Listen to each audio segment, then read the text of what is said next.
मैं दावत देसा जनाब कमरो जमा साहब नहीं जी लभ गया ने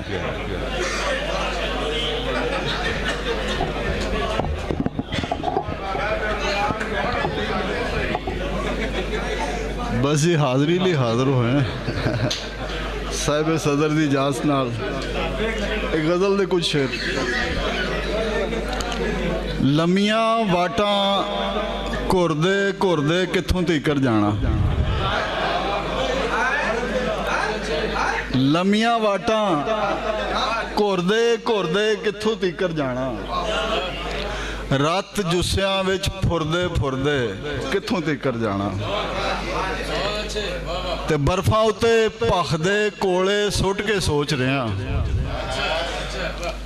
बर्फां उत्ते भखदे कोले सुट के सोच रहा, अग पानी ते टुरदे टुरदे कित्थों तीकर जाना। बड़ी मेहरबानी। तो बर्फां उत्ते भखदे कोले सुट के सोच रहा, अग पानी ते टुरदे टुरदे कित्थों तीकर जाना, ते भुख समय दी अंदरां तीकर लै जानी है साडे,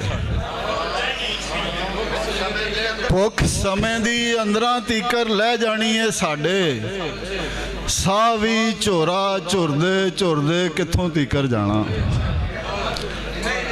ते पानी नाल जे रहना सू ते आखिर पानी हो के, पानी नाल जे रहना सू ते आखिर पानी हो के, खूह दी मिट्टी खुरदे खुरदे कित्थों तीकर जाना। ते फिर कमर जी वाह लगी ते मिट्टी आठर जानी,